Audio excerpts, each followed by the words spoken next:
সবাইকে ঈদ মোবারক। ঈদ চলে গেল, আজকে 2 দিন হলো। তো ঈদের আমেজ এখনও কাটেনি, সবাই এখন ঘুরবে ফিরবে।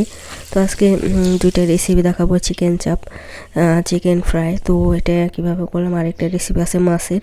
সবাই ফুল ভিডিওতে দেখবেন, আশা করি আজকে ভিডিওটা ভালো লাগবে সবারই। আসসালামু আলাইকুম ফ্রেন্ড, সবাই কেমন আছেন? আশা করি আল্লাহর রহমতে সবাই ভালো আছেন, আমি আলহামদুলিল্লাহ অনেক ভালো আছি। তো যেখান থেকে আমার ভিডিওটি দেখছেন সবাইকে জানাই অভিনন্দন, স্বাগতম আমার চ্যানেল। তো এখানে চিকেনটা ভালো করে ধুয়ে পরিষ্কার করে নিয়েছি। দেখুন এখন হলুদ মরিচ সব রকমের মশলা, গরম মশলা, হলুদ মরিচ যা আছে A to Z সবই দিয়ে 1 ঘন্টা ম্যারিনেট করে রেখে দিব। তো এইভাবে যদি আপনি চিকেনটাকে ভালো করে মশলাতে মেখে অনেকক্ষণ রেখে দেন, তখন এটা ফ্রাই করা, রান্না করা সব কিছু খুবই ভালো লাগবে। তো এইভাবে লেবুর রস দিয়ে যাতে চিকেনের একটা গন্ধ আসে, তো এটা আমি ভালো করে মেখে রাখবো। মেখে তারপর আমি ভাজবো। সবাই ফুল ভিডিওটা দেখবেন, আশা করি আজকের ছোট্ট একটা ভিডিও 5 মিনিটের। সবাই ফুল ভিডিওটা দেখবেন। নতুন পুরনো যত বন্ধু আছেন সবাইয়ের জন্য অনেক অনেক দোয়া ভালোবাসা রইল। আশা করি সবারই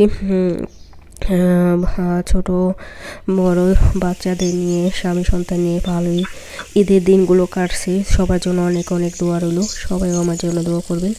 তবে আমার একটাও ভালো কাটছে, কিন্তু একটু ঠান্ডা, মানে অনেক দিন ধরে ঠান্ডা, দেখে নেওয়ার কথাতে বোঝা যায় ঠান্ডা কাশি, মানে কি বলবো, বাড়ির সবারই এটা এই রোগটা আসলে সবার পরিবারে, মানে সবারই হয়, ঠান্ডা সর্দি কাশি সব এটা।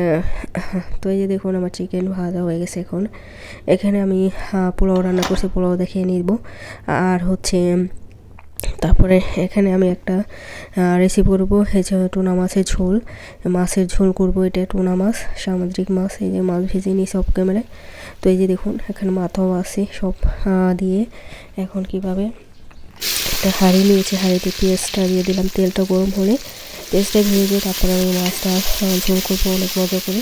তো আমার বেশিরভাগই যতই পোড়া মাংস থাক, তো প্রতিদিন মাছ না খেলে ভালো লাগে না। মাছের মানে একটা রেসিপি থাকবে। তো মাংস বেশি অত পছন্দ না,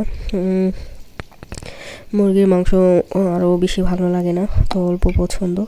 তো এখানে আমি সব একটা মশলা রেডি করে নিতেছি। দেখুন এখানে সব রকম মশলা দিয়েছি, টমেটো সস আছে, সব কিছু দিয়ে আমি এই মাছটা রান্না করব। তো এই মাছটা একটু টক হলে টমেটো সসটা একটু বেশি দিলে মানে এটা কালার হয় অনেক। এটা দিয়ে যদি আপনি মাছটা রান্না করেন একটু টক হলে বেশি মজা হয় অনেক। তো হালকা একটু টক থাকবে এই মাছের ঝোলটা। তো এটা আমি ভালো করে ম্যারিনেট করে নিতেছি। দেখুন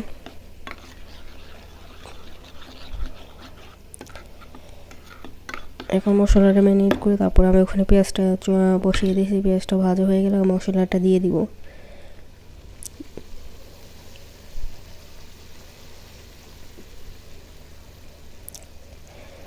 এই যে দেখুন মশলাটা এখন ভালো করে কষিয়ে নেব।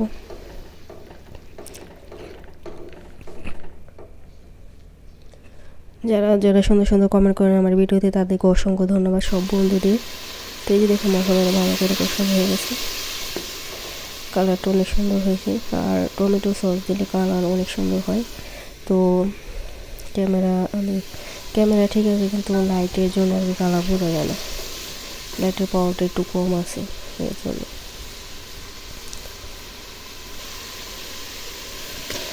তো এখানে টমেটো ক্যাপসিকাম দিয়ে দিলাম। দেখুন এখন এটা ভালো করে কষিয়ে নেব, কষিয়ে পানি দিয়ে তারপরে পানি যখন বরফ চলে আসবে তখন আমি মাছটা দিয়ে দিব।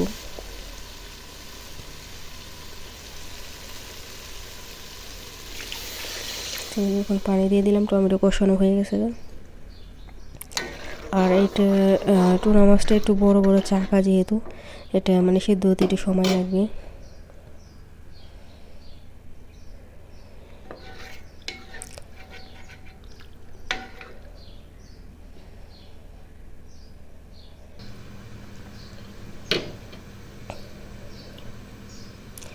কিছু কারি পাতা দিয়ে দিলাম। দেখুন এটা একটু ফ্লেভারটা অনেক ভালো আসে তরকারির।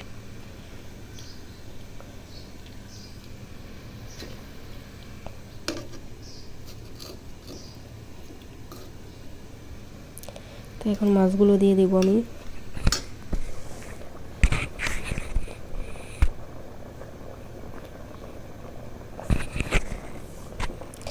তো এই যে দেখুন কিছুক্ষণ আমি জাল দিয়ে নিব।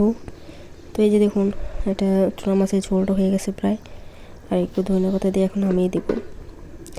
খুবই মজার একটা তরকারি এটা, একটু টক টক হয়, খেতে অনেক মজা, গরম গরম ভাত দিয়ে খেতে ভীষণ মজা।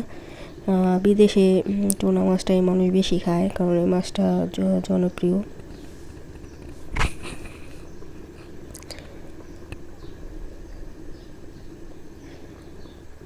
তো এই দেখুন তরকারিটা হয়ে গেছে আমার অলরেডি। সবাই ভালো থাকবেন, সুস্থ থাকবেন, আল্লাহ হাফেজ।